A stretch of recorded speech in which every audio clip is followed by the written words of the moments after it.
one poem I would read, I was crying on the BART, and even sitting here prior to this evening beginning, I was still crying. So I approached her. Finally, I got up the courage in 1989 after following her for several years at the bar readings, the meat market readings, and the Paradise Lounge readings. And I proposed, as I'm a filmmaker, to make a film of my favorite poems from this book. And she gave me her blessing, and we met in her apartment with my little Sony Walkman. I recorded her reading, and I went to Israel, and I lived on a kibbutz outside of Jerusalem. I came back. I screened the film at San Francisco State for my thesis film, and Julia didn't suffer fools gladly, and I played right into that because I was all of 25, and it's a Super 8 film, and the sound was on cassette, and the two weren't synced up, the sound and audio, and I kind of sheepishly walked up to her in the lobby afterwards and said, "What do you think?" And she just said, "Only 7 poems? You only did 7 of them?" That's all she had to say. But, I knew that the poems are greater than me, and that someday I would find my voice and could do justice to them. And to that end, or beginning, I reconnected with her 2 years ago. And I said, "I'm ready to do right by you and by these poems." And we met at Cafe Med, and she gave me all her New Jerusalem poems. And I said, "Someday, when I'm done with the film I'm currently working on, we're going to get in the studio, and I'm going to record you properly." And she said, "Fine." Well, I said, "But I need to finish the film I'm working on now." I did last June. And if you looked in my planner and saw how many times I wrote in my book, "Call Julia V and record," you think I was dating someone named Julia V. Every other week is like, I got to get in touch, I got in touch. Well, I finished the film last June, finally ready to get in touch with her, and then she passed. Well, I'm still going to do this film. It will happen. It will happen. This poem is called Death. Jerusalem dances on living bodies, on dead bodies, on flesh, on stone. She doesn't notice. She is not looking down. "You love death more than me," God accuses her, "but I own death. Do you think you can win him away from me? I give you leave to try. And if you succeed, will you want my blessing on your marriage?" "Always," says Jerusalem, shielding her eyes against the dazzle of his grief and searching his face without mercy. "Death brings you closer for a time, so I can't refuse his dusty flowers of blood and pity, but his memory's terrible." "So is yours," God replies like an old chant. "How many times have you forgotten me?" "As many times as you remembered me," Jerusalem completes it. "No more, no less." She is walking on madmen now, who weep at their small, dirty victories, snuffling without dignity. If they could only lose and be right again. Losers are always right. Whoever wins has a good wife and a home and goes mad. So goes the legend. But Jerusalem is looking at God and laughing. "I'm sorry for death, and he's sorry for me, but I thought we were speaking of love." Of course, she is teasing now, holding shadows over her face. "Perhaps it will rain this afternoon." "I've often thought of adopting him. The pathetic fallacy is so charming, don't you think? And orphans even more so." "I know you agree with me. You've made so many."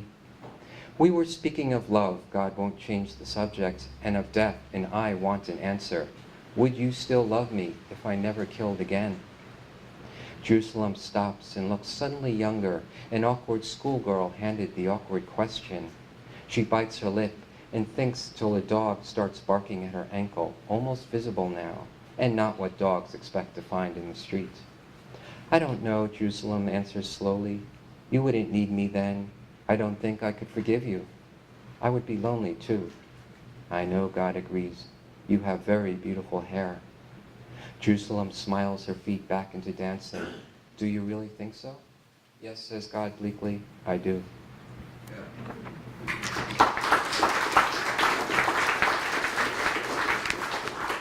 Last one is called The Calling of Jerusalem. "Jerusalem," the Lord called softly, and his voice reached all over the world till drunkards shook their muddled heads and the smiles of businessmen wavered briefly, and lovers were suddenly jealous for a moment, though not of each other. But there was no answer. "Jerusalem," the Lord commanded with all the authority of grief, "where are you hiding, and why?" There was no spoken answer, but the air between his hands shrugged of its own accord, and an invisible hair, most sacred and desolate, fell against his face. The Lord carried Jerusalem as a woman carries an unborn child. "What are you doing here?" he asked her. "I'm tired," Jerusalem drowsed, but forced herself back into words. "They look, they pray, they dance, they exalt, and then they worry if their parking meters have expired. I don't mind the wars, I never did. Blood has a beautiful color, and my lips are even more beautiful. But they fight out of habit now, the way they live, and it's all small and unworthy and most wearisome. I'm tired of them. They're not real, they can't see me, and they make me lonely. I want to stay with you." "No," said the Lord, "not yet." "Soon," pleaded Jerusalem. "And you promised you'd never ask that," the Lord reminded her gently. "It hurts," she simply answered, "to be always open in a hive of souls, shut in elegant boxes, but firmly shut. They don't know how to touch or even how to want such knowledge. They don't want me, only my scalp. They want to win their arguments, not understand what they're arguing about. They couldn't care less. What have I to do with them?" "You are them," the Lord told her. "When you are passionate and fickle, so are they. When you are restless and bitter, so are they. Now that you want more, they may too. Go back where you belong and make their parking meters explode. You've been called a thief many times. Pry open those boxes. Do you think it will happen of itself?" Jerusalem cast down her eyes, shuddered as if with cold, and nodded. "But why did you call me then?" she asked as she re-inhabited her stones. The Lord caressed the air between his hands where she had been. "I was lonely," the Lord admitted to nobody, "but it's over now."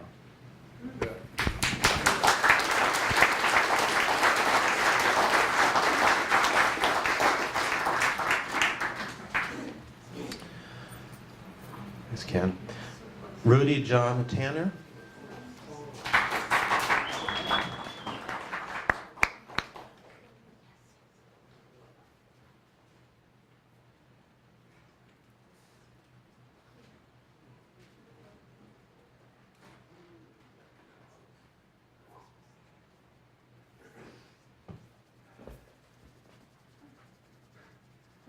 This is a deep personal loss for me,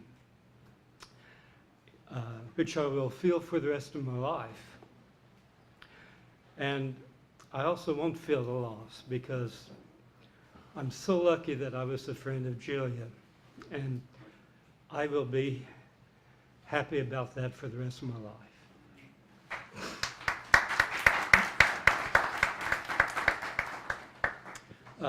I wrote a hymn for a church that I go to. It made it in our hymnal, and I sang it for Debbie and Julia once, so I thought I'd share it now. It's called "There's a Heart," and the chorus is, never mind the chorus, I'll just do it. There's a heart in a stone. There's a heart in a river. There's a heart in the sky and the sun. In the heart is a plan, and the plan is still giving in a rhythm that reaps what is sown. And it dances the night, and it dances the morning. Let the hope that I hope turn to gold, turn to gold. No one has to explain in a promise fulfilling.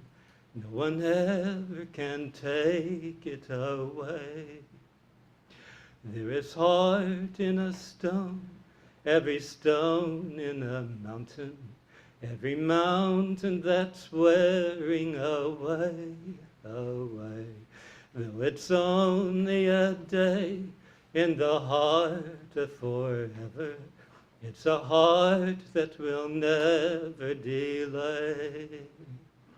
And it dances the night, and it dances the morning. Let the hope that I hold turn to gold, turn to gold. No one has to explain in a promise fulfilling. No one ever can take it away. When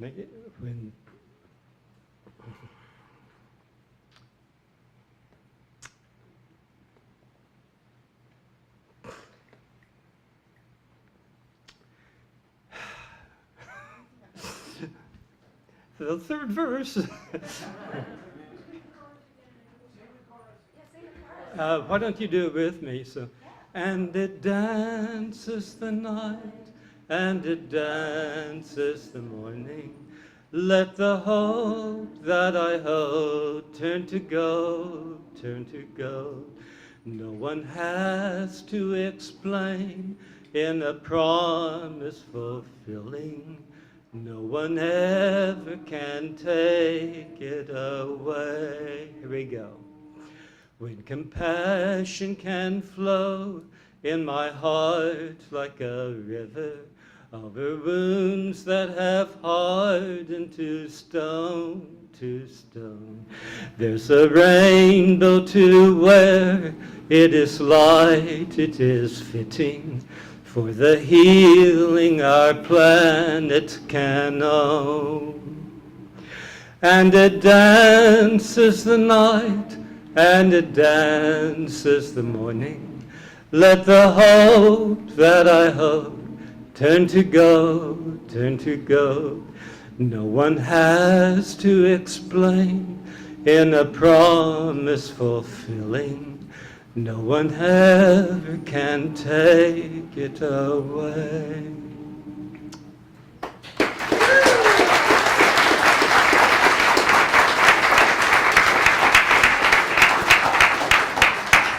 Beautiful. Thank you so much. We're going to keep it moving along. I'm Paul Corman Roberts, your host for the second hour of the memorial reading, and this is the part where our featured readers are going to do. But I am going to start off by reading the piece by someone who wishes he was here but cannot be. This is the memorial for Julia that was the wonderful elegy written for her by Mr. Bucky Sinister. Julia Vinograd, Bay Area poetry lesson passed recently, and through all the write-ups, no one has mentioned she was a serious poetry heckler. I can't let her memorial